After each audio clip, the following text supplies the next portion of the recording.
I definitely would say the initial of not having a job to getting a job. That's a great feeling when you finally get it, because the grass is greener in this situation. You know, when I was running and I was like, oh, I can't wait to become an artist and be in that role, and it's just constantly on my mind. And then getting the role, I was like, this is amazing. I love it. And it just felt right. Like I just knew inside me, this is what I want to do. And I think on the day for me, just seeing the reception that they had on social media and how people posted about it as if it was theirs, it means a lot, because for us, the event got born because they wanted it. The audience was the one asking for it, and we just responded to what they said. So for me, like making it feel like it's theirs, and then growing our community. Now we have friends that we have been meeting at Concept and CG101, people that are volunteering, like spending time with them, and then like seeing them at other events and being all happy to see each other. That community that has been building has been super amazing to watch, and it makes me very proud. Please welcome Brenda, Ximena, Roldan, Romero, and Ethan Francis, also known as the co-founders of CG101, to this episode of the Learn Squared podcast. Today, Brenda and Ethan share how through their CG101 event, they were able to bring together the great minds in studios, students, and aspiring professionals from the CG and VFX community, and what they learned from their very first maiden event, and which previous guests were a huge inspiration to them in doing all of this. Both Brenda and Ethan are also professionals hard at work, making their own mark in the industry. With Ethan a CG Generalist and Brenda an Animator, we get a fascinating insight into their respective journeys and skill sets, and how they balance all of their endeavours alongside life and work, and why community is so important to them, and much more. Let's go.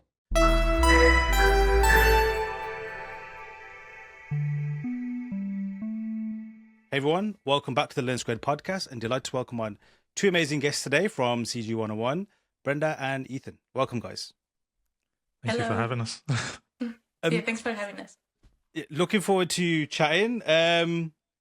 Obviously, seen your guys' stuff, I think it's been a couple of years now, and been curious. I haven't been to your event yet, but before we get to all the origin story of yourselves, let's get to the origin story of CG101. So if you wouldn't mind letting the guests know, not the guests, the audience know what CG101 is and who you guys are, please.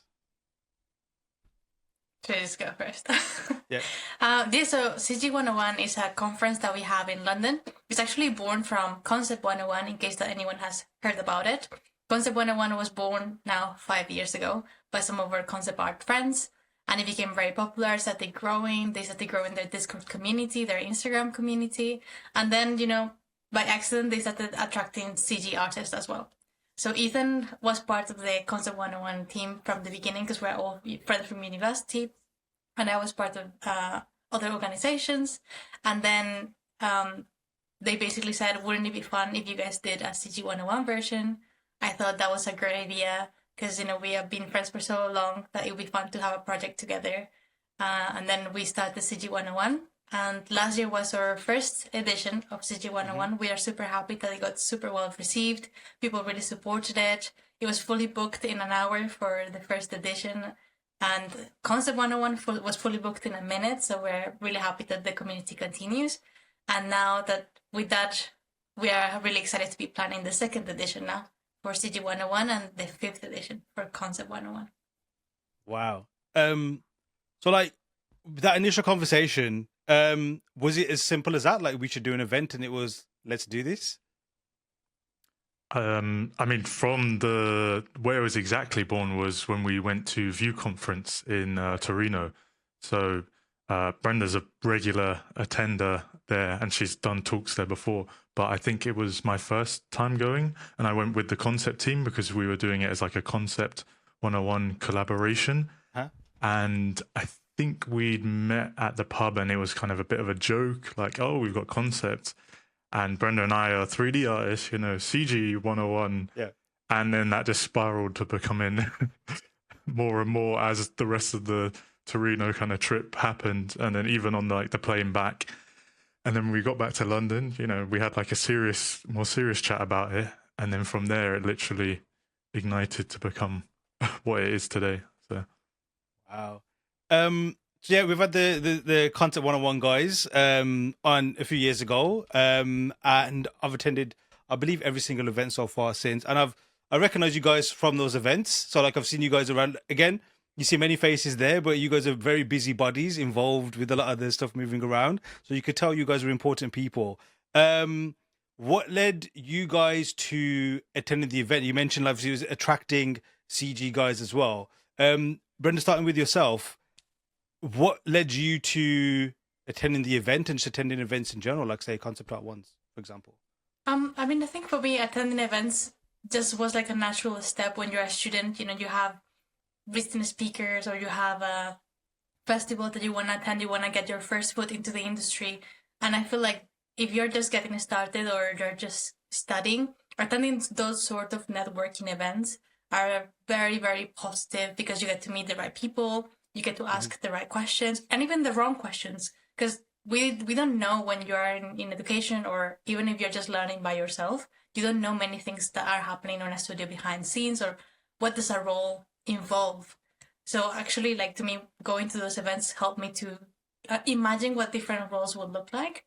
And then, you know, making connections with different companies and different artists, ask for feedback. That was super important as you're studying. So when I graduated in 2020, it was the pandemic. So a lot of the events went online, which to me was also great because it meant that I could access events that I couldn't access before without traveling, without spending any money, which, you know, as a student, you don't have.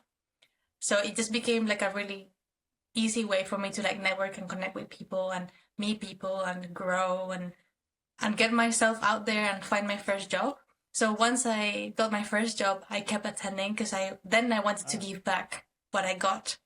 So very early on, I started attending events from Access VFX, Cave Academy, London SIGGRAPH, Women in Animation, and I love them. I love them all, and I try to start helping out with the guys at London SIGGRAPH or even like Cave Academy, gave a talk at festival. If they would ask me, I would always say yes, basically.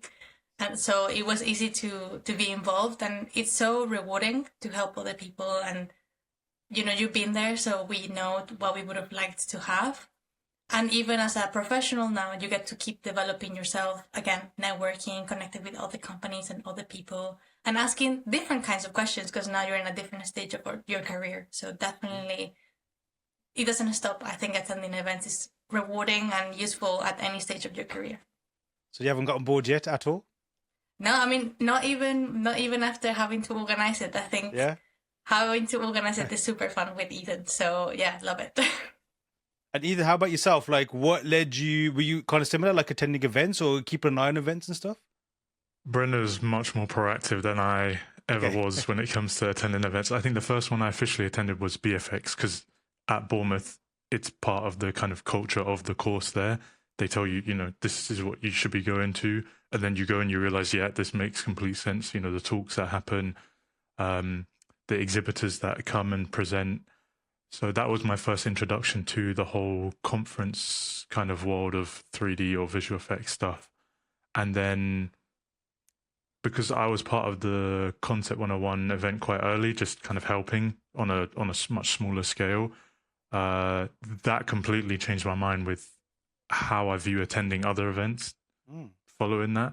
So yeah, I kind of probably had a bad habit of not really going to events until actually being behind the kind of whole thing, which I would absolutely say to any students or anything, make sure you go to events, do that kind of thing, because, you know, it's not going to guarantee you a job, but you're going to meet people that I guarantee will be useful for you.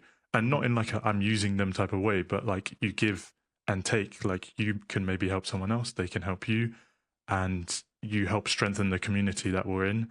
So I definitely think just be proactive with going to events. You know, I understand that they can be expensive sometimes, but there's all loads of stuff going on that isn't necessarily costing money, whether it's just meeting up and doing drink and draws like Concept 101 do, or, you know, it's just like looking online for kind of things that are like VFX parties that sometimes companies do where they have like drinks at a pub and then anyone can join along with them. So I think it's just being proactive, I'd say to people. is the right mindset when you're at uni as well. Not even, I was going to say just when you leave, but even in uni, you can still be involved in these things. So. Not to come across as an interrogator, but to interrogate you a little bit, what was it about events that made you not want to go initially? And was it even something that you felt was like not an important thing, or something that maybe perhaps kind of put you off a little bit? I don't think it was a particularly thing I was like afraid of doing. I just wasn't very active to do it. Like my mum and dad are, this is the bad thing, is they were very pushy with me to go and try things and do things. Okay. And I was kind of very much happy to stay at home and play like League of Legends. So it's not, you know, it was more of a me not being proactive. Right. And then realizing it after going to BFX and then being part of the Concept 101 team. So it kind of opened my eyes up. And sometimes you just need that kick. Like not everyone is like Brenda, where they're always like they're on it and they know what to do. Sometimes people need the kick of like, okay, I've been to it and now my eyes have been opened. So yeah, it wasn't really about being afraid. I'm quite happy to chat to people. But I do understand that puts off a lot of people where it's like they're not necessarily comfortable being in spaces with loads of other people, and they kind of need to be more slowly introduced to things in smaller settings where there's not 500 people and instead there's maybe like 20 people. Yeah. So that's why I say there's other things to look out for, and what Concept 101 does well, not to be plugging them all the time, but is the drink and draws are much smaller meetups. It's about, 20, 30 people max. And it's a lot more intimate where you're able to talk to people, understand what they do, maybe see how they can help you, how you can help them. And then that can maybe warm you up to the event where it's like 500 people and you can be like, oh, but I know that person because I met them at the drink and draw. And I know this person because they're friends with this person. So yeah. Interesting. And I guess it's like with any kind of thing, like even if it's like working on a project or where it's like gathering reference or using a particular tool, I guess events are kind of similar, right? Like they're not all the same kind of thing. They all offer different things and they all maybe cater things in different ways or have different kind of frequencies that maybe connect with you in different ways or not. And I guess that's quite interesting because at least just thinking, from the outside, like an event with a gathering of creatives is kind of all the same, but it goes to show that each one will offer different kind of things. And what I've noticed as well over the years is even my approach to attending events, whereas in the early days, it was like, I need information. I want to get as much as possible and attend every single talk. Whereas now it's just, I want to speak to as many people as I can and connect in that kind of way. And it's quite interesting how that kind of changes and evolves. But putting events to one side, I definitely want to geek out about that a little bit more. I have some very curiosities about it. I want to get to know you guys a little bit more and your origin stories and how CG and CGI and that kind of realm fits into yourselves and your identities and your careers. So Brenda, starting with yourself, you've obviously mentioned you graduated uni and the events that you've been to. But where did it start for you? Like, what was it about CGI and in particular what you do that resonated with you and made you want to follow this career? Yeah, so I grew up with a brother and we would play a lot of games together. My first console was Nintendo 64. And it was actually my parents when they were like, a couple, like boyfriend and girlfriend, and they kept it for many years. Then we got to have it and play with it a lot. Of course, we played with soft toys and outside as well. Very important. But as we grew up, we had a stronger tendency to play games together and a lot of co-op games. So I was really obsessed with this game online called Club Penguin, which maybe some people still remembers. And I loved it so much. And I would play it a lot with my brother. And then one day we started writing what we would improve or ideas that we had. And almost by accident, you started designing a game. On the side, I had a YouTube channel with my friends and I would make baby VFX on them and I would edit them and write scripts and I would give it to my friends days in advance so they would learn the script. And then we will go and record. We'll have a recording day and I'll bring the camera. Wow. My mom would be my director of photography and I'll be like, Mom, I want a shot like this and like this. So I took it very seriously, and by accident I started making films and making short films and making the whole thing. I didn't think anything of it. I was quite young, and then when I went to sixth form, I got asked what I wanted to do with my life. And at 16, that's a crazy question to ask. Yeah. So I didn't know. And I started researching until eventually I came out with Bournemouth University because they had a course that was half technical, half artistic, which is the one that I did because I really liked maths and I really liked art. So I felt like that was a good mix for me. Got in there not really knowing what to expect. I think I kind of did some research, but once you get into film, you realize that you didn't know anything before. So I went into uni wanting to be a 3D modeler because I tried like a ZBrush sculpting tool and I thought it was so much fun. But then I started learning about other things like compositing and lighting, and I was like, nope, I want to be a compositing and lighting artist. And we had an incredible lecture. Shout out to Mel, amazing lecture about compositing. So I thought, oh, I'm going to be a compositing artist because this is so much fun and it's the class that I love the most. And then all of a sudden I started animating characters and I just really liked it. It was so much fun. And eventually I specialized in character animation. I stayed in Bournemouth to specialize in character animation. And then after that, I went into the industry to become a professional animator. So now I've been working for over 6 years.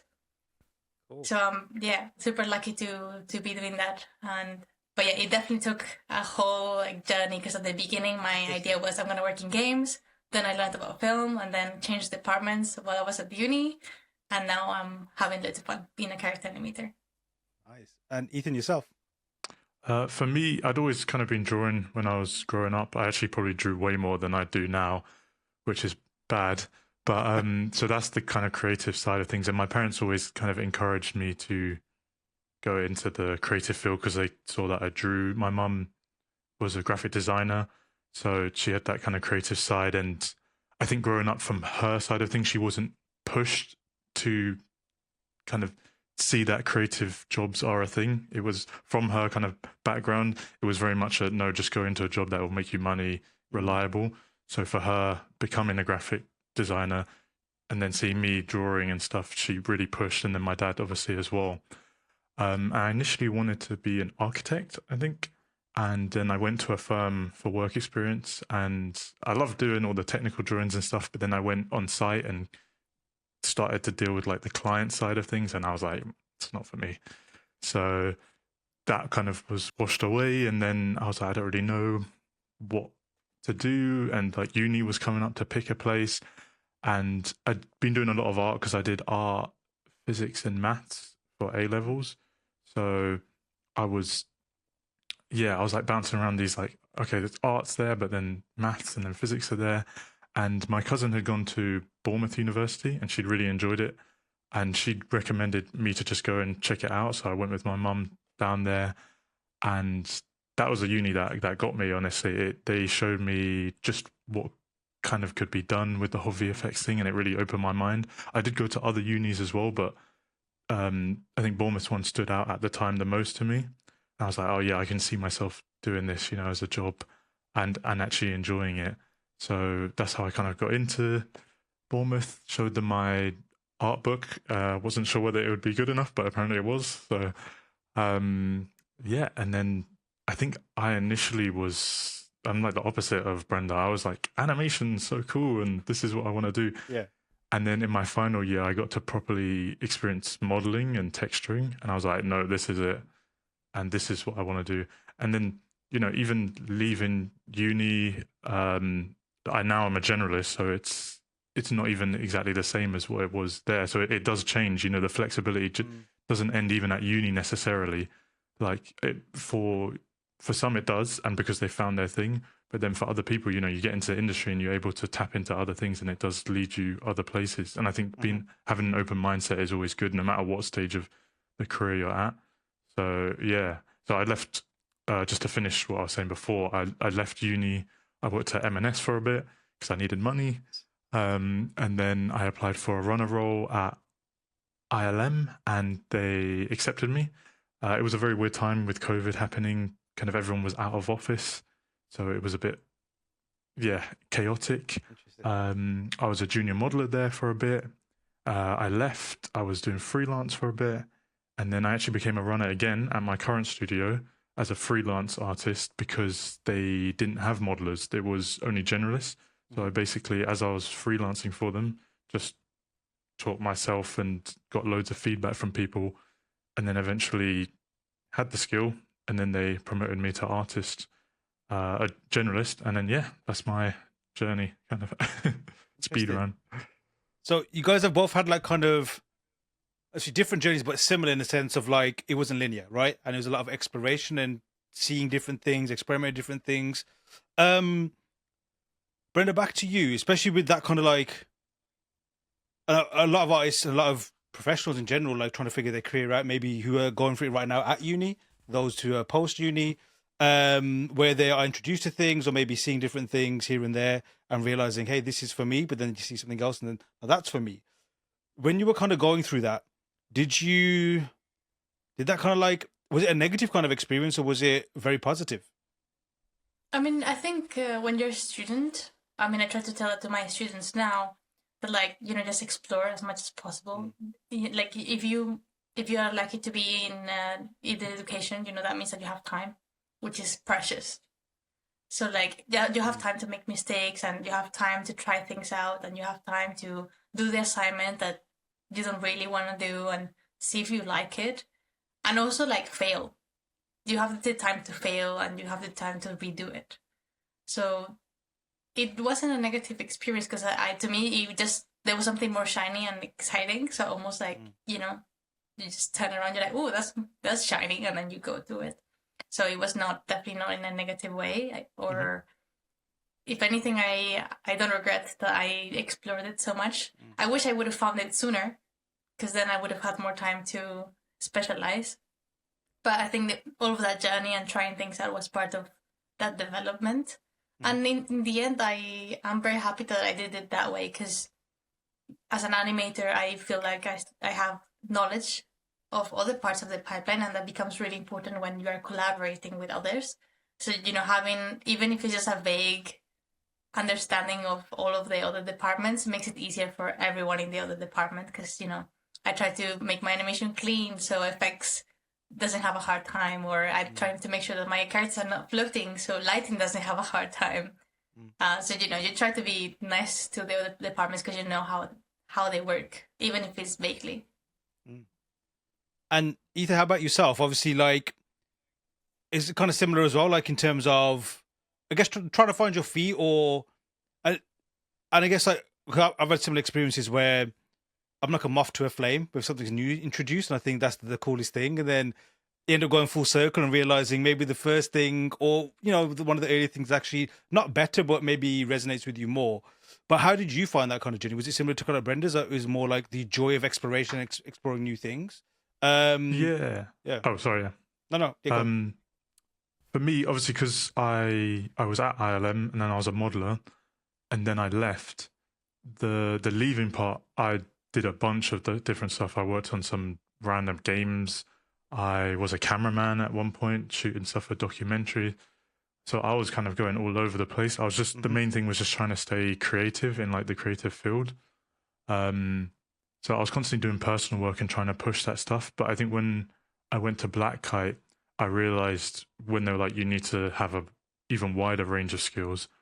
I was like, that's when I got to really push the limit of how much I was willing to explore this other stuff. And I'm so glad I did, because, now I don't just do modeling. I do modeling, texturing, I do look dev, I do tracking, I do sometimes a bit of lighting, not really compositing, but I have to use the software that the compositors use. So, even though ILM was like great, I don't know if I would have been willing to explore what I now currently do if I wasn't put in the position where I'd left freelance and then joined a company like this. So yeah, it definitely, it's another thing, like I said before, about the events. Going to one unlocked my kind of mindset to go to other ones. Being part of a company like this, it unlocked my mind of, oh, I can use this program, this program, this program, this program. And then, with some things I can just do the whole pipeline in a way. Whereas before I'd be like, oh, I've done my model, hand it over to texture, leave me alone so I can do my next model. Whereas now I'm like, I'm going to take it from start to finish. Or if I'm passing it to someone else, like Brenda was saying, I understand the pipeline where I'm like, okay, this is going to make this easier for them. Or let's make their life easier, because you never know, the roles are going to be reversed. They're handing me something. So, and 'cause that can also sound like quite overwhelming when you're doing so many different things, wearing so many hats, or being able to fulfill so many different roles. Is that how it? Did it ever feel like that for you, or do you kind of like get a thrill or enjoy being able to kind of like switch roles and switch duties even? Mm. Yeah, I mean, the thing is, in companies like Black Kite, we've got people that are specialists with things anyway. A lot of people are just generalists, but there are generalists that are still specialized in certain things. Mm-hmm. So there's always someone like to call or ask or chat to. But I think being in those chaotic situations is very nice sometimes because it really pushes you. It's not nice in the moment. I would like, if you caught me whilst I was struggling, I'd be like, I hate this. But as soon as I figured it out, I'm like, amazing. Yeah. Like, and that's drilled in my head. So for next time, I know, or if someone asks me, because there's a lot of times where I've run into problems, I've gone bonkers trying to fix it, finally fixed it. And then, maybe a week later, someone asks me, oh, how do you do that? And I'm like, oh, well, let me tell you exactly how. And that's very satisfying. And I think it's vice versa as well when someone else has struggled through something and then you ask. And I love that passing of information. I think it was a bit more, people were more against it way earlier in the VFX kind of scene where they'd be like a bit more gatekeeping. But now, just with social media and everything, people are way more willing to just chat and let, oh, this is how I do it like this. And I think that's really nice. So, yeah. And for yourself, like, do you have, in terms of like as a professional or as a craftsperson, like, do you have like kind of like a position or a role or a skill set where you want to be, or like, what's on the horizon for you, or are you kind of like content with where you're at now and just want to, I guess, go deeper into that? I think for me, I'm kind of enjoying letting my journey play out. I'm never gonna say I'm happy to just be comfortable in what I'm doing and that just stay like that. I always would like this progression of something to happen. I think saying stuff like being a lead is way too far ahead for me at the moment. But maybe taking on slight roles that leads do is interesting, just to kind of open my eyes of, oh, this is what it could potentially be down the line. As an artist role, like at the moment, I am a generalist, but I'm like an asset generalist. I'm the one that's kind of called up when they're like, we need to get this asset built. I'd like to probably try and branch more into doing more creature work, but I also have to take that on myself to find the time to push that. Because I think for a lot of artists, you can want to do something, but if you're not willing to push it in your own time as well, you're not going to achieve it. So it's, yeah, for me, I'm just trying to do stuff, keep going, just keep kind of swimming with stuff. Because if you stand still, I know I'm going to be like, I'm not enjoying this. And Brenda, for yourself, like as an animator, is that something that, again, for yourself, is that you want to like nurture even more and just explore that to all its possibilities? Or do you have something else on the horizon as well that you'd like to do? I mean, I think similar to Ethan, I enjoy just, going from the projects to another project. At the moment, that's kind of how it goes in the industry. And I've been, enjoying like, the new challenge of a new character, a new story, and new requirements that involves in like style and stuff like that. In terms of like the challenge, I do enjoy the different styles in animation, and if they give me like a creature, I enjoy animating, and if they give me like a character that is more stylized, it's fun to animate that as well. So it just keeps me on my toes. That's I think changing animation styles, it keeps you on your toes because you have to keep switching the way that you're thinking, and when the characters are different, you have to like embody them, and we think a lot about their personalities and their quirkiness. So yeah, that's fun. And in terms of like in the future, I mean, I think like Ethan said, it's fun to get a bit more and more responsibilities as the years go. And my job now doesn't look anything like it looked like 6 years ago when I first started. As you get more experience and as you know more people, you're also more trusted. And then you get more responsibilities that come with that. And that's a fun way to continue training in animation. I don't think there's a day where you feel like you reach a top. I think it just keeps going. And just sticking on animation itself as a discipline, like, first question is for someone who's listening who maybe is, because again, like, if you're not into it, we may have like an assumption of what it actually what it might be, but then maybe when you find out what it is, it could be completely different. How do you define or explain to people when you say you're an animator and what animation is, to maybe are completely oblivious to? Like, how do you kind of explain that to people and what it is? Yeah, so I think to me, like, if someone doesn't know anything about animation at all, I tend to go, you guys imagine that there's a puppet, like, and someone like puts the strings, right? So I'm the puppeteer that like moves the strings. So it'll be the same like in film. So if I'm working in a character, then I'll be the one moving the strings of a character, and if I'm working on a creature, I'll be moving the strings of a creature. So basically anything that moves, that is like a character or a flying prop or stuff like that, it'll be an animator.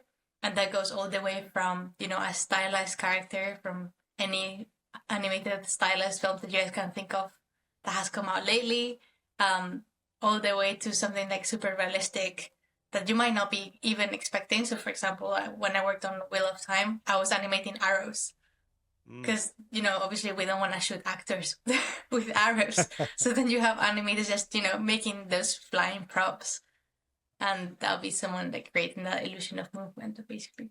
But my day-to-day is like, if it's a performance, then I get to record myself for a reference, which is super, super fun. I'm sure my neighbors have many questions about what the hell is happening. Because I'm just rolling in the grass and, just screaming and rolling around. And then I use that, show it to my director. If the animation director likes it, we tend to show it then to the director of the film. And then once that's approved, then I will use that as a reference, as a base for my animation in terms of, the idea or the timing, or sometimes like poses, and then you push it. So you push your reference to be better or to adapt to your character. And then it's quite fun because once your family and friends watch it, especially when they have known you for a while, they can say like, oh yeah, you do that funny thing with your face when you laugh a lot, or you do that funny thing with your eyebrow when you get sassy, and you leave a little bit of you in there. And for animators, we get to see each other's scenes, and yeah, you kind of like, oh, that's this person. Oh, that's this person, because you start recognizing the little quirkiness, and it's super fun. I've seen some of your posts where you've shown like you basically do what you just explained, like do the expression and then show the result afterwards. So are you like fully locked in when you're kind of doing those rehearsals? Like clearly if you're rolling around in the grass in public space, it sounds like, there's complete freedom there. Is that something that like you enjoy doing, don't feel inhibited by, and also how important is it to kind of do that method when it comes to animating? I mean, we base it on the storyboards. So, like the storyboard artists have done an incredible job already of giving us a base of what the scene is going to look like in terms of posing. Then we have a kickoff with the director, and they basically tell us, oh, I love this pose on the storyboard, or maybe they have changed their mind. So that's the first step, we base it on the director's wishes, the script, but also the storyboard, incredible art. So then from us, it's important to do a reference if you can, because then as an animator, you get to feel the action and you kind of know where the motion comes from. If it's not possible, because sometimes, acting like a dinosaur, sometimes it's a bit difficult. I have done it before though, but it's not the perfect reference. Then you'll find reference that are maybe like on YouTube or like Vimeo or anything online that you can search to find a reference that is useful. So if you're animating a dog, I'm just looking at people's dog videos on social media and YouTube until I find bits and pieces, and I kind of make a Frankenstein reference of a bunch of different things, and then that's how I build a reference for something that I can't act out. But if I can, then yeah, totally recommend. I used to not like it at all, because you just find it's embarrassing to show yourself being silly on camera, not just to your peers, but to the director, to the animation director. You're just being silly on camera, and it's your job. So if you're not comfortable with it, but you want to be an animator, that's also fine. You can ask your friends to be your reference, or sometimes you can ask your leads or animation directors to record a reference for you. It's fine. But, as years passed, you pass that as well. And then at some point I was like, you know what? Everyone is doing it. I'm going to do it as well. Because I used to try to avoid as much as possible. And now that I do it, it's fine. And once you post the first one and people is laughing and liking it, then you're like, oh, I'm gonna post another one. And now my Instagram is full of them. So yeah, even this morning I was recording some reference for work, and yeah, I'm excited to share those online when the film comes out. And Ethan, for yourself, like, how do you explain to people who are not familiar with anything in this kind of space what a generalist is? I feel like it's easy to go with kind of, you know, not the jack of all trades thing, but like I kind of said before, a lot of generalists I always run into, there's always one thing they're pretty good at. They just are also kind of good at these other things as well. So, and it can range when it comes to generalists. There's so many different generalists, like all these different titles. You've got generalists that do the whole thing, that they do animation, rigging, modeling, texturing, lighting. And then you've got ones like me where I'll do modeling, texturing, look dev, maybe a bit of lighting, and yeah, like comp here and there. So it kind of ranges. I think the general theme of it as a generalist is just being able to kind of do as a lot of the pipeline and not just one specialized thing. So it's kind of hard to pin down just because of the nature of the title. You can go and ask, you know, or talk to 3 different people that are generalists, and they all don't necessarily do the exact same thing or use the same programs, because there's so many programs as well. Like you have generalists that use like Cinema 4D, and generalists that use Maya, or generalists that use 3ds Max. So they come in all kind of different shapes and forms of what they use and what they produce. Yeah. And what is your kind of like go-to type of generalist, if that makes sense? Like what's your favorite flavor of generalist? I mean, my favorite flavor is the ones that can do the modeling, texturing, and look dev. I like the kind of asset or character or creature generalists, because for me personally, it's the work I like to see when someone takes, you know, a model to texturing and then to look deving, maybe a little bit of lighting in there. There's something beautiful about that to me, because it's especially when it's hyper realistic and you're taking into account all the kind of smaller factors of things, especially in like the look dev side, when it comes to making what makes a person or character or creature feel realistic. It's not just painting them and here it's done. It's, you know, the sweat of the skin, what kind of materials you need to use for that, how light goes through the skin and then bounces back through like subsurface, like the reflectivity of maybe cloth that's being worn or metallic armor. All these things are very interesting to me. So people that are like asset, creature, character generalists are my type of like flavor of artists that I kind of follow or try to learn from, because that's what I enjoy. But there's plenty. There's some that are just like lighting and compositing, and they just are able to make these like beautiful shots and just make things pop, and they have the eye that other people can't see, and I also really appreciate that. But yeah, my love is for the earlier production generalists. Nice. So you mentioned earlier like how you were exposing yourself to different things and trying to find out what you wanted to do. But with like creatures and characters, for example, what is it about it that really resonates to you? Like, is it something that's kind of linked to like earlier interest, maybe when you were younger, or is it just what it means to a project, for example? Like, what is it for you? Yeah, I like the photoreal stuff. I've always leaned in, especially with my drawings, to more like the gruesome horror type of stuff. And it's always just felt more natural to do that. Like when I'm drawing, it's easier to draw something that's kind of really gory. And that led into the more organic side of like modeling. It's just like the drawing stuff kind of I did early on is translated into the 3D stuff in a way. So that's why I think I like it. And I like also the idea of you make this creature or character or even an asset, and then you pass it down the line and someone like Brenda picks it up and then makes it come to life as well. Like I like being that part that made this creature, and then someone else is then being the Frankenstein that brings the monster to life. So. And for a generalist in general, like obviously there's like they got, as you mentioned, they got to do a wide variety of things. And whether it's like a specific skill or like you said, a specific department, But putting all that to one side, like, is there kind of like, and what you've noticed based on your experience and what you've observed and the people that you've worked with as well, is there kind of like a specific kind of mindset or trait that journalists need to have to do it really well? Yeah, I think the main thing is just being very open to trying stuff. Like as a generalist, especially in commercials, this is like very much so for commercials. You need to just be willing to be given a brief and saying, okay, let's just try and figure this out. Mm. If it sounds impossible, you just got to try it first, and then you can, tell the producer this really is not going to work or it's not possible.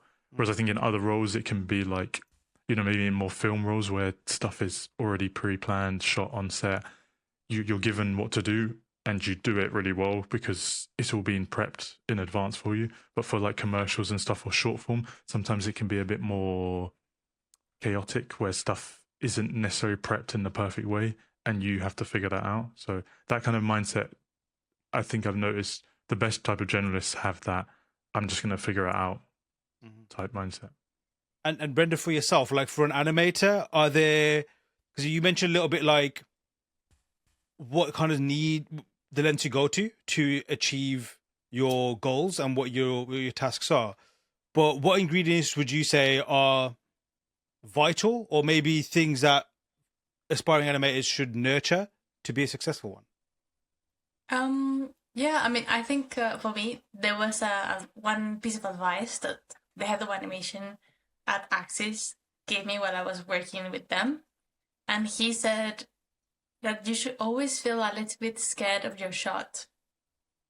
If you're a little bit scared of your task or your shot or, the performance that you need to do, it means that you're uncomfortable. And that is because it's out of your comfort zone.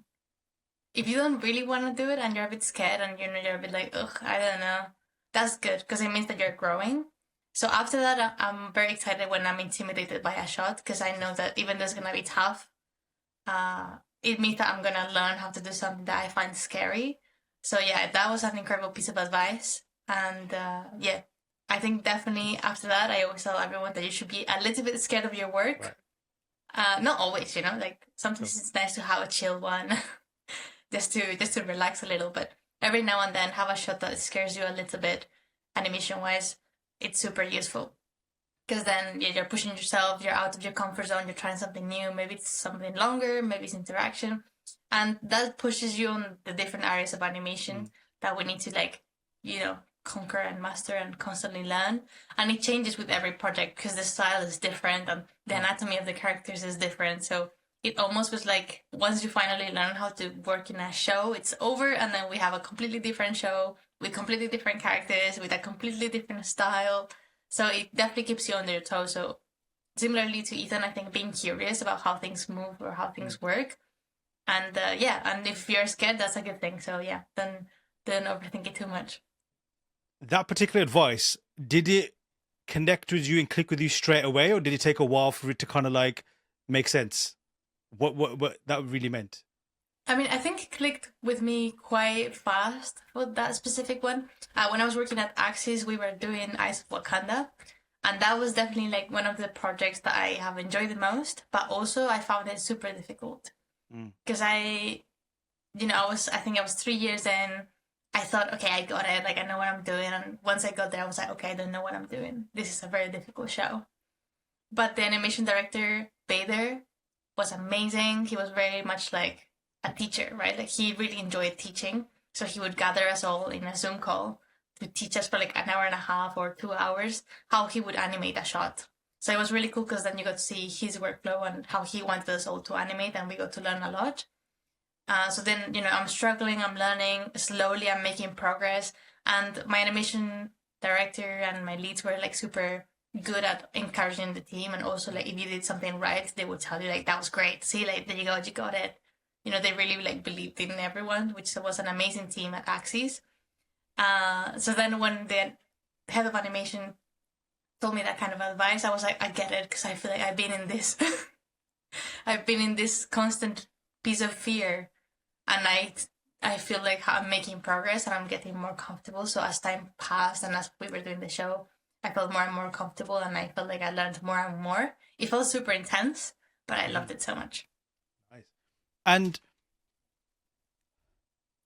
from an animation perspective, or just maybe like in general, what is it that you hunt for, or like this kind of like, whether it's a skill or thing you want to achieve in a project that either feels super elusive and you really want to catch it, or feels like almost like the perfect score, if that makes sense? Like, what is that kind of like thing for you, if that makes sense? I think it maybe has changed with time. I think before I just wanted to survive, right? You just want to, when you're just a junior getting started, I think you just want to impress everyone and almost like earn your place. So I think for me it was like I just wanted to earn my place, make people proud, and almost like show why I got the job if I could. I think there was a lot of imposter syndrome when I was getting started, because you're giving your first steps in a professional environment and you're not even too sure like how to do it or how you got there. Maybe now I crave more on the responsibility side. So I do enjoy being relied by my team. I love when someone asks me a question. If there's like someone on the team that needs help and I know the answer, I try to jump into it. Or if there's something useful I can do for the team, then I try to jump into it now. So anything from a question or like importing a junior or just doing a picker. This is very specific animation ways, but like, making making a picker, or like testing a rig if I can, or adding posts to the library to make it easier for everyone else. It's something that now I really enjoy. And I think coming back to what Ethan was saying, is like the small tasks that lead you to like growing into your career, that as you grow, then you enjoy more and more because you feel more comfortable in them. Definitely something I would have not done when I first got started, because I couldn't help anyone to import if I didn't even know what was happening myself. And Ethan, how about for yourself? Is there like kind of a thing that you hunt for, whether it's again career based or something that's within a project, but like, yeah, if that makes sense, like that kind of like source or every, I don't know what word to use, but there's always that thing that you're either aiming for, looking for, when it's done, it feels right, or it feels like achievement unlocked kind of thing. I definitely would say the initial of not having a job to getting a job, that's a great feeling when you finally get it, because the grass is greener in this situation. Yes, that's like, a great way to put it. When I was running and I was like, oh, I can't wait to become an artist and be in that role, and it's just constantly on my mind, and then getting the role, I was like, this is amazing, I love it, and it just felt right. Like I just knew inside me, this is what I want to do. And then again, when I was freelance and doing this other stuff, I was like, no, it's the VFX, it's the 3D stuff I got to get back to. So it was like another reminder of, yes, I need to get back to doing that. And then I got back to it, I was like, yep, I'm back where I belong. And then the next stage I found more recently, because I haven't been an artist as long as Brenda has, so I have less experience, but the kind of junior stage where you feel like you're always asking questions and how do you do this, how do you do that, to then go into just being given the task and doing it, that's also another stage of grass is greener as well, where I'm more comfortable just being given stuff and getting along with it. I still ask questions, as everyone should, but just being more comfortable in my role and knowing when I kind of need to push more, and other times where I know I don't need to be on the gas as much, depending on the job. Like your eye is trained in a way as well. Like when a job comes in, okay, I'm going to probably have to be really on this one. And then another one, like, oh, I can do that in a day or so. And I can maybe watch a YouTube video on the side whilst doing it. Whereas there's other jobs where you can't be watching anything. It's got to be all on that screen and making sure it's done. So yeah, I think those two are biggest things for me that I've noticed with the whole drive and perspective of that. A quick nerd out on tools. What tools do you use? What your go-to softwares, or kind of like even hardware that you feel like are essential to your jobs? I mean, for me, Maya, I'm not gonna say it's my best friend, because Maya and I keep fighting every now and then. But no, Maya is my software for sure for animation. And then within Maya, then we use a lot of scripts. like Animbot, or if you guys don't have access to Animbot, anyone that's listening and doesn't want to pay for the subscription or something, because I know, but as a student, I didn't have Animbot, so any other like free scripts like Twin Machine and stuff like that were super useful. The Studio Library or like Ghost for scripts and stuff like that. Yeah, that's basically my main software. I have tried animating in Blender once. That was a few years ago. I was definitely struggling, but I want to give it another go because I've been hearing cool things about it. For me, ZBrush for all the organic stuff, sometimes hard surface stuff if you're being cheeky. Substance Painter for texturing. You can use Mari. I haven't used Mari in a while though, just because Black Kite is Substance Painter. Maya, for everything flows through Maya. All the scripts are built in it. Our whole pipeline runs through it, so you can't avoid it. Although a lot of artists at our company do. But yeah, Maya as well. Houdini is amazing. We render all our stuff in that, and it's just in general, you can just do such creative stuff. I think it looks technical when some people are doing it, but it's actually really creative. It really gets your mind pushing the whole kind of problem solving thing, especially since it's procedural, so it's built up node by node. And when someone's given a task, or two different people are given the same task, they can produce a wildly different methodology, even though the final result is the same, which I really like about that. And then we use Nuke for compositing, or for my case, more like slap compositing, just throwing our renders together. And then if you've got to do stuff like match move, we use like 3D equalizer. Yeah, there's a lot of different programs when it comes to the generalist side, and some you're way more stronger on, like Maya and ZBrush, than other programs. So yeah, I have used a fair few of those, not all of them for sure, especially the more like serious ones. Maya was my first introduction to poly modeling, and I used that for many years, until a lot of concept artists and designers ended up just getting monopolized by Blender. And I'm sure in the concept art community, it's just Blender everywhere.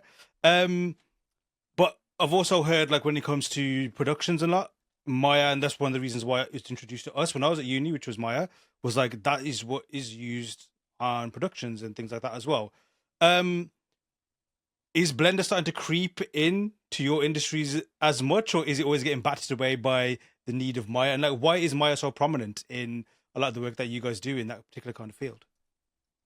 I think Maya is prominent because it's been around for so long that, like Ethan said, a lot of the scripts have been made for Maya. So a lot of the pipelines for so many companies are made for Maya. So, starting a whole new pipeline from scratch just to switch it out from Maya to Blender, I think that's super complicated. So probably that's where it'll be difficult for big productions. But the first time I used Blender was professionally when I was at Bluezoo for one of my first jobs, and we were working on a show, and then on the side, Bluezoo had these short films that they would do every year, and they used them also to experiment with the style, with the pipeline and stuff like that. So the year that I did it, we did a short film in Blender just to test it out and get all of the animators animating in Blender as an experiment. Some enjoyed it more than others, and other people are so used to Maya. Other people were like, yeah, this is great. I already understand. For me, I had many questions because I feel like I was missing some of my normal tools. But it was fun. And then after that, Bluezoo started having in their short form departments fully doing everything in Blender. So actually, I mean, I'm not 100% sure because I'm not longer part of Bluezoo, but for a really long time, at least I still think that they still do it. Their short form or advertising stuff is done in Blender, which I think is awesome because then they get to be super like free and experimental and stuff with their shorts and adverts. But yeah, in my work at the moment and lately, definitely no sign of Blender for me so far. Okay. I think it'll have to be, like Ethan said, it'll have to be a side quest for me. Anything for yourself? We found like Blender kind of creeping its way, or maybe other kind of like shifts in terms of tools that people use, or is it still pretty much the go-tos? Yeah, I mean, we have people that use Blender, but they're outside of the pipeline for us. Right. So they're doing, they're generalists, but they're doing more unconventional generalist stuff that isn't necessarily part of the other generalist pipeline, but everyone is if they're using a 3D program, it's going to be either Maya or Houdini. Yeah, just because it's just built for it, and Maya just has, I think, drilled deep enough so long ago a place in the VFX and well, I guess general just 3D community that it's too hard still to take out. It would just cost too much. It would be too hectic. I think Blender's amazing. I've only tried it a few times, and the concept guys are always saying how great it is. Jules has tried to convert me enough times, but it's just for me because I already use quite a few programs. I'm way more hesitant to just like, okay, take on a whole new thing. Although I'm sure Blender will eventually convert me. I'm just at the moment, I'm like, I want to get better at programs like Houdini because I'm having so much fun playing around with that. So. And you guys both went to Bournemouth University. Did you guys ever cross paths, or did you go at different times? You know, I mean, I was the year above Ethan. Okay. But then we, like, the studios in Bournemouth tend to be quite close by. So, you know, like, the different years will, like, mix up and, like, say hi and stuff. So, yeah, we had, like, friends in common. So we will go around and say hi. You know, we were at similar parties and stuff together. So, yeah, definitely there at the same time and around the same people. Nice. Is there kind of like the all the different years tend to be kind of like one kind of like a bit like an event, like everyone's kind of like together and feeding off each other in terms of information, trying to find out what's next down the line if they're in early year, for example? Yeah, I mean, I think their structure, at least when we were there, was quite cool because the first and second year are all mixed in two labs. Right. So you're constantly like mingling all together. And then for your third year, you get your own dedicated lab, like computer lab. So that means that you're fully focused and, you know, people don't come over and ask you questions when you're just like panicking about your final major project. And then the masters get their own lab as well. So I think it's quite fun because then you get to do a lot of friends in different years. And even when people ask questions, they might like pop into the final year lab to ask, hi guys, like, does anyone know about this? So they do encourage constant communication a lot in Bournemouth, which I think is really fun. And I think it teaches you to ask questions and not really be embarrassed to ask a question to someone that you might not know. And then everyone is just willing to help. And I think that is a motive that we all took after university, and that's part of our work ethic now. So they're definitely fun. And between, like, say, uni life, and not just only uni life, obviously that's a different thing sometimes, but like student life and your mindset when you were a student, trying to develop these skills and trying to break in, comparing it to where you guys are now as professionals and being in the work environment, what are the key or the most obvious differences that you guys have noticed between those two? Ethan, let's start with you. Oof, between the student life and there was always a thing, I'm sure you had it, where people would switch off other people's machines in the studios. That was like ingrained in my brain. I did it a few times to other people, but like people at uni, we had a render farm and they did teach us how to use it, but most people would just do it on the local computers rather than learning how to set up the whole render farm. And I feel like that kind of mindset was quite different to now, whereas you'd work with your teams and make sure your project gets done, but you wouldn't think as much about helping other people on other projects. Whereas now in the studio, people will be working on all sorts of projects, but you'll be helping each other regardless. I think when I was at uni, there wasn't much of that camaraderie. There was a bit of it, but like, you know, switching off other people's computers mid-renders, and there was priorities and people shouldn't have been doing that and stuff. But like, I definitely noticed a shift with like, yeah, teamwork is a whole different. But you also, when you're a student, you don't necessarily understand how the teamwork is supposed to function in like a proper VFX setting. So a lot of these things are just lack of experience. It's not necessarily malice or anything. It's panicking. It's mixed with, you know, I need to get this done because the deadline's here, or we didn't plan for this, or we didn't take into account that. So it's yeah, I think it's just lack of experience differences between communication or actual skill or understanding of things. That's the biggest thing I noticed the difference of. Yeah, it's not something to blame for. It's just no, sure. And Brenda, for yourself? I think for me, it is definitely the timetable. Because, you know, when you're a student and you're working all-nighters or like days on end, weekends, from 8 a.m. till midnight, or maybe you do like all night long.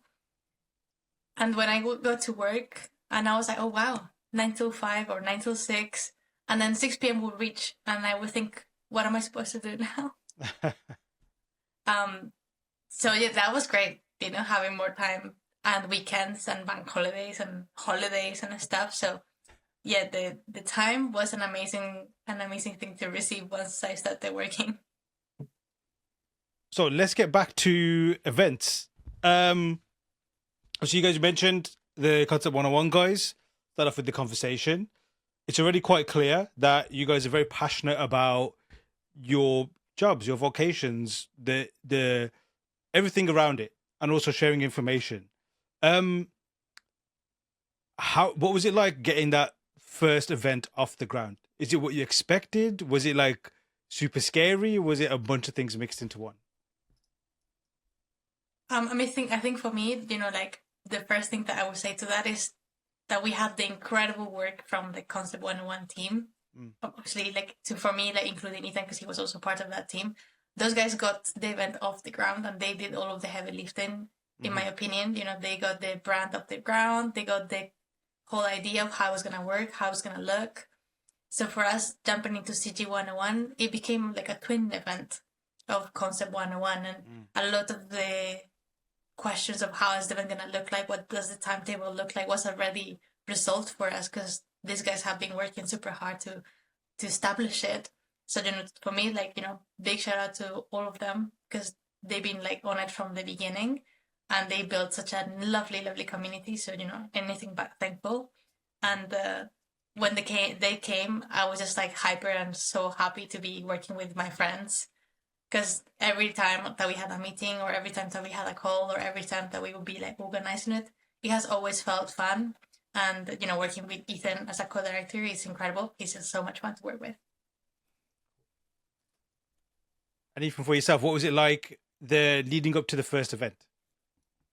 Yeah, I mean, because I'd been immersed in it progressively more each year with the concept one, it was maybe a bit more natural, like the kind of the step to direct in one, but it was still surprising, just kind of the pressure that actually happens on the day. I was like, oh wow, it's actually, the event is happening now, and it was overwhelming. But it was really, really fun. Like the adrenaline was good adrenaline, and I think looking back at it, I'm like, how did we get it done? It's kind of crazy. But when we were doing it, we just seemed to be blitzing through it, and you kind of aren't paying attention to what's going wrong. You're just like, nope, we got to fix this. It's like the generalist mindset kind of. You get it, and you got to try and figure out a way to get it done. And we did. And it's the big thing, like Brenda said, is because we are all friends, we're really on the same wavelength. So even when we don't agree on things, we're able to find our ways around it. Say, okay, let's do this, let's not do that. Here's the reason why. And we haven't got a huge team either, so obviously there are drawbacks to that, not having more hands. But at the same time, it's also easy because we can just chat to each other very quickly and effectively. So yeah, But I think from the event organizer standpoint, it was very enlightening to me. I'd really, you see all the things that can go wrong or that have gone wrong, and it's crazy to look back at. I think Concept 101 has experienced this more, where they've been through the kind of harsh ups and downs of organizing an event than we have. But as years go on, it's going to happen to us as well, and it's part of the experience, I think. So yeah. What would you say is like the key ingredient of even mindset as well? Like when it comes to organizing an event, like what is the one thing that's really going to derail everything? If you were to do one, I think that is communication skills is probably the most essential, because whether it's chatting with your team or it's chatting with sponsors, speakers, all of that, you need to be able to do it effectively. So for me, that was like one of the bigger challenges, because I'm very happy to just, like, my emails before I was an event organizer were very just direct, straightforward. I need this, Ethan, signed off. Yeah. Whereas now it's understanding how to effectively communicate what you need or what you're looking for, chatting to people, going to these things in person, having the social skills to like ice break, like go up to someone and say, hey, my name's this, I do this, and not just kind of hoping they come over to you. So yeah, the social skills and the communication is really important to being able to run an event. Obviously there's a ton of other things as well, but I think if you can't do the communication thing, if you can't almost sell yourself, it's going to be harder to successfully do the events. And Brenda, for yourself? Yeah, I think for me, as Ethan said, communication is everything. Trusting your team 100% is definitely what's gonna drive it forward. Because for us, like Ethan said, we are a really small team. So it's 5 of us. It's 3 co-directors for Concept 101 and the 2 of us for CG101. So just trusting their work is super important. So for us, if I don't know, like Ethan tells me like he went to an event and he talked to someone and he's working on something, I trust whatever he said. I'm not gonna question it. And then if Ethan says, "Oh, we agreed on this and this," I'm like, okay, that's totally fine. And you feel trusted as well because your team trusts you. If you're gonna take care of someone, you need to take care of something because we're all trying to pull our weight. So trusting your team and communication clearly is super important. And like Ethan said, building relationships with partners and mentors and stuff, it becomes also very important. So for us, we have a lot of incredible people that gives us their time as mentors or gives us a prize for the competition or sponsors the event. So for us, nurturing those relationships, and if we can give back and help them out in something that they might need, is also very important. So then, for example, we could become partners with a lot of other festivals like Render First or BFX or a View Conference or Game Days. And so for us, trying to give back by, if we can help mentoring at a different event, we will go and mentor or we will go and give a talk. So, trying to give back if they're helping us out is really important for those relationships. And I think when you have a fun idea and people likes it, then, they want to be a part of it, and we try to make it as fun as possible for everyone on the day, and people seem to enjoy it. So we're just really happy to create that environment. Nice.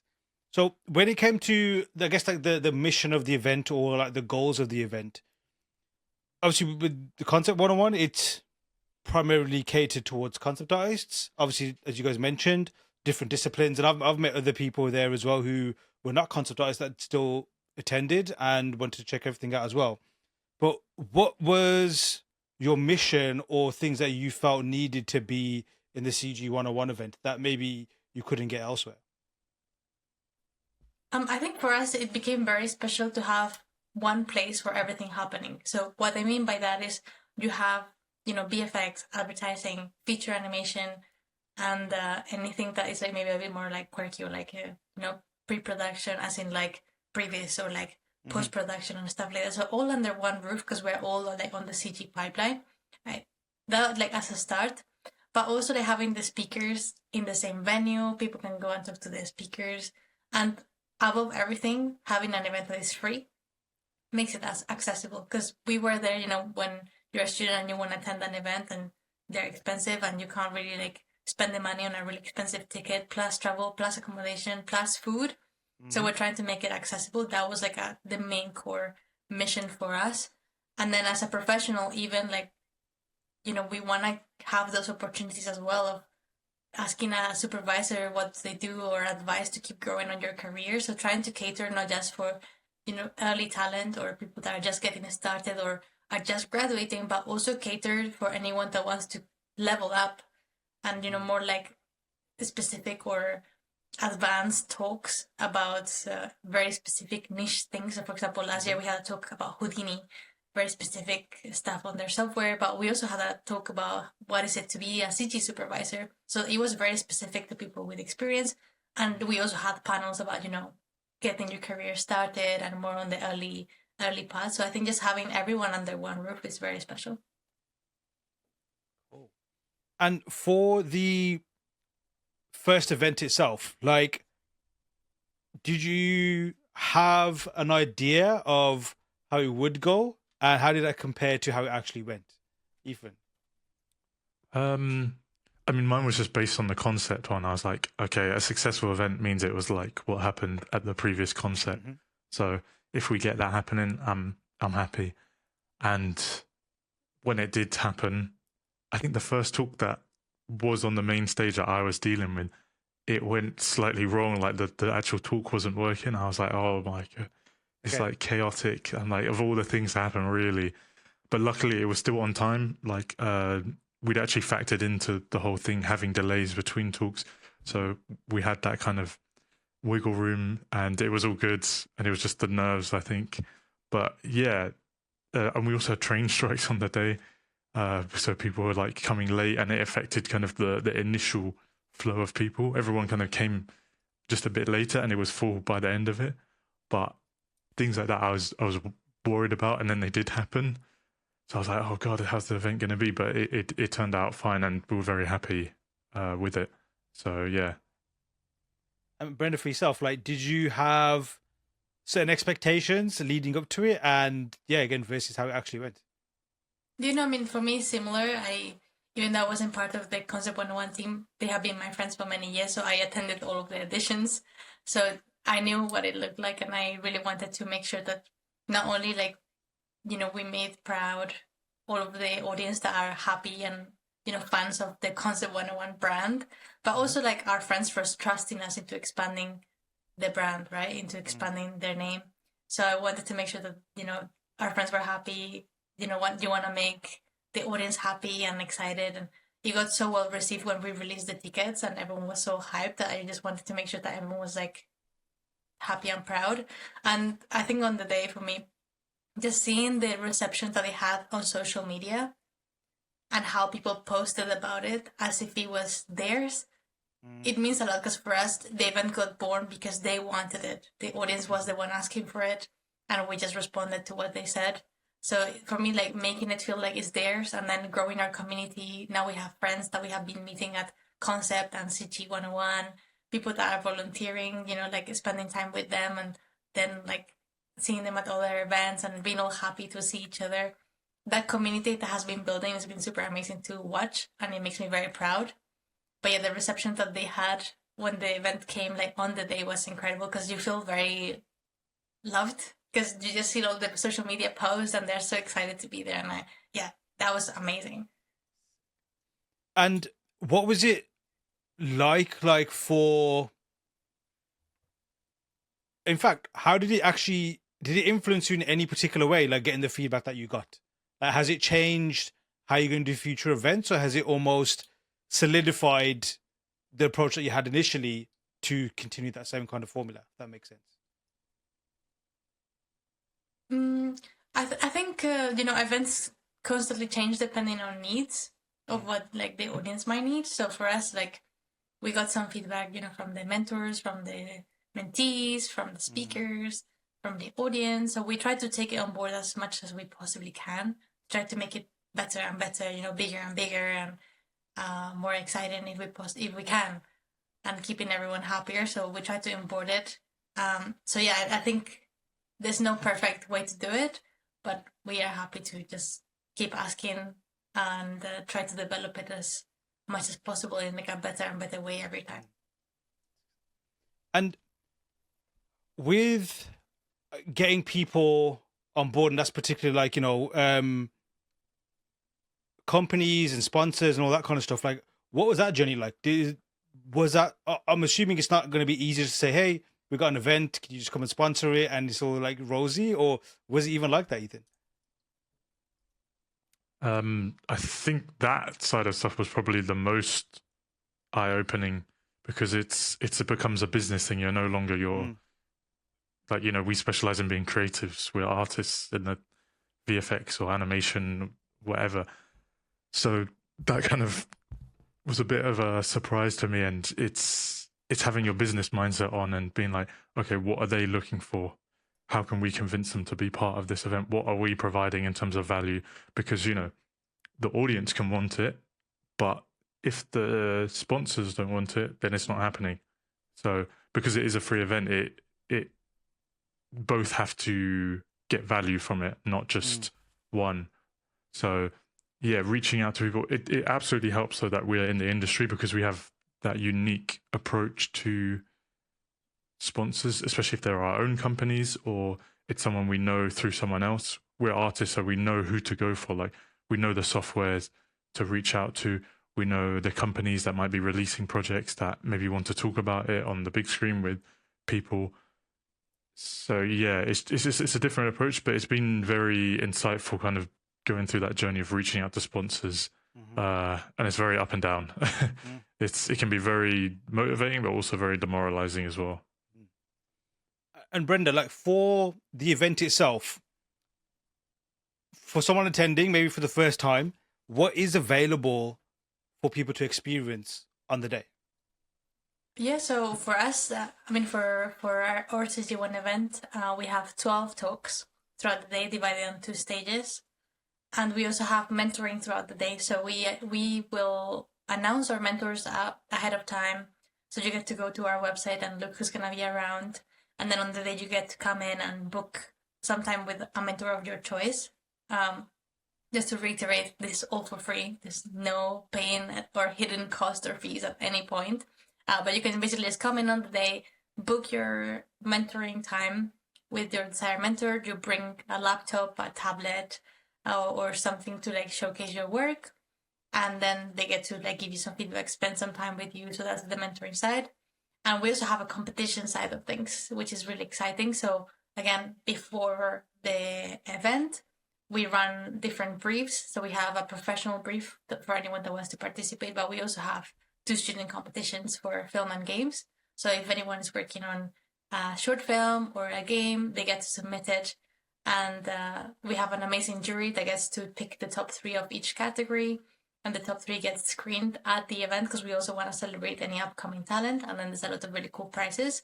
On the day, there's like QR codes, so people get to vote for their favorite. And then we get like the audience winners revealed at the end of the event. And finally, we have a networking party. So basically, after everything has happened, after the talks, after the mentoring, and after the competitions, and we have a networking party for everyone. So we just, have a drink all together, get to network, get to make new connections and new friends. If you can catch up our mentors and or speakers around as well and ask them even more questions. So it's just like a fun way to mingle and get together. Do you guys have like of all those amazing things that you guys have laid on for everybody, do you guys have like a personal favorite one that you love above all else? I think for specifically, because like we are organizing CG101, for me the after party is fun, because that's when I get to relax and be like, oh great, I get to say hi to everyone properly at the very end. So that's fun, because we have a lot of friends also attending and helping out and being mentors. So that's the time where we get to give them a bit of time and have a conversation with them, hear how it went. But sometimes it's a really incredible talk that maybe us as artists really want to see. So, Ethan and I coordinate, so we make sure that when we can be at that stage to hear that talk and also attend it, because, there's some really interesting things. And, I haven't really, been in the mentoring parts last year. But, if you have any, personal projects or whatever, it's not just for early professionals or students, also for professionals. So maybe if by that time I have my personal project finished, I might bring it as well. Nice. So I think there's so many things to enjoy. And Ethan, for yourself, do you have like a personal favorite or a personal kind of thing that you lean more towards the most? I'd probably agree with the after party, just because it's just chaotic in my mind. On the day of the event, I'm just running here, running there, running here. And even the talks I want to see, I really enjoyed our talk from ILM talking about Andor at the event, and it was really good. But my mindset was just focus on the screen's working, the microphone's working, the audience is still here, the text all good. Yeah. So I do remember parts of it, and it was an amazing talk. But it's just, I think the after party where you can be like, okay, the event's happened, it's done, right? Let's chill out a bit, let's talk to people, thank people, blah blah blah. That's a lot nicer on the mind. And taking, I guess, everything, and when it comes to events, the ones that you've been to, your whole journey, your whole career, and obviously now heading into your second year with this one, and you don't have to answer this because I'm sure it's a bit of a silly question because you don't really need to pick an answer. But do you prefer attending them or do you prefer organizing them? Brenda, let's start with you. I think that's so tricky because I think for me now, like CG101 has become such a fun thing to do. And it's such a fun project to plan and think about, and it's exciting in a different kind of way. Attending an event now is different as well. So I enjoy both a lot, but CG101 has a special place in my heart. So I have to pick just like organizing it because it's so much fun. Anything for yourself? I think I would say organizing, but then if you caught me on the day, I would say attending someone else's event. That would be my Last couple of questions before we wrap up. First one is, you guys do a lot of other things outside the event for the event, if that makes sense. So if you guys got a podcast, you go ahead, do talks and all that kind of stuff. Just let everybody know like where they can find more of what you guys do and even what you guys individually do as well. Yeah, so for us, I mean, if you guys want to find out more about the other things that we do throughout the year, for CG101, we started a podcast. Now it's a bit on a pause because, as Ethan said, we have been working hard to develop the next edition of CG101 and Concept 101. So we want to make sure that we have the time to properly like give you guys the content. But we have also started collaborating with other events. So we went to RenderFest and we did a lot of mini interviews for a mini podcast, which you can find on our CG101 Instagram or on the RenderFest Instagram and YouTube account. We have been to View Conference and we have done panels and talks. We're doing a talk, I believe, at VFX Festival later this June. And we did a talk at RenderFest earlier this February. So yeah, we're trying to be active on attending all the events to give back if we possibly can. But along with that, we also have the events that happen with Concept 101. So, they do a lot of like drink and draw events to get together at a museum and draw together and, spend some time and stuff. We just have a drink with people. So those are the extra bits that happen throughout the year for our events that you can find on the CG101 Instagram or the Concept 101 Instagram account. And from our side, I mean, you can find us on Instagram as well. You can see all of the reference I have been talking about and what I've been recording on my garden. If you have any questions about it, feel free to ask me on the comments. I love reading them, so it's really fun. So that'll be like from my side. I mean, from my side, it's the same. It's like follow the CG101 pages on LinkedIn and Instagram. There's a Discord as well. I don't really do much personal work, unfortunately. The event kind of consumes a lot of time. Not to use it as an excuse, even though it is the excuse. It consumes a bit of time, and then with work as well. But so there's not really much for my personal page to be interested in. But yeah, come to the meetups. They're really good. Even just to connect with people. We have people that aren't even artists, like as their main profession at these events. It's just chatting to people, being able to draw. We go to museums and then we switch it. So it'll be a museum once and then it'll be a pub and then we'll kind of go each month, switch it up. So it's always keeping fresh in a way. But that's the best way if you just want to be part of the community without committing to one of the events. I would say definitely join us for that. And the final question that everybody gets asked, any final words or thoughts from yourselves, the listeners, before we head off? Ethan, starting with yourself. To anyone that is trying to break into the industry, it's not easy and it seems like it just always seems to get harder, even though people are saying it's getting better. It never really actually feels it. But keep going. If you really want to be part of this industry and you have a passion for it, you will be able to achieve it. And like I said before, the grass is greener. Once you get there, you will notice it and realize it. So do not give up. Do go to things. Do speak to people. Send out the messages, get the feedback. Really, you have to unfortunately put in that extra work, especially in this time and age that we're in. But do not give up. I would say that to them. And then anyone that's professional, I don't know, come to our events. Yeah. And Brenda, yourself? Yeah, I think just hopping into what Ethan said, if you're just getting started as well, ask for feedback. It's super scary because, you know, maybe you're working hard on something and you took your time and stuff, but like, that's our job. Our job is to take feedback and address it constantly. That's why we have dailies. So ask for feedback as soon as you possibly can. If you can go to an event and get feedback in person, do so. If you can't, that's fine. There's a lot of online resources available. So, you know, just to give some before we go, Cave Academy has dailies, I think, every week for free. Access VFX has a mentoring program that is also free. From our side in CG101 and Concept 101, every now and then on our Discord community, like we might give some feedback online. So we organize an event online that anyone can attend in the world. So you can just hop in and we can have a chat, show your work to someone, and or you can post it on our Discord threads and people give feedback to each other. Super lovely to see on the Concept 101 Discord. And if you're a professional, just also like keep networking. Because, you know, a lot of the times nowadays for the industry is contract based. So the more people you can know, the better. So yeah, like Ethan said, you know, attend events, come to ours, keep an eye on the CG101 and Concept 101 social media. Because, you know, we have limited amount of space. We wish we could accommodate everyone. But there's obviously limited on the venue. So just keep an eye out so you guys can come to the event. A huge thanks to Ethan and Brenda for that amazing episode.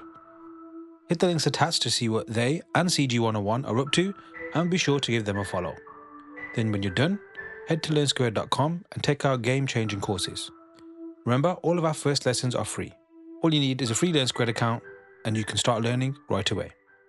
I've been your host, Aaron Danda. Till next time.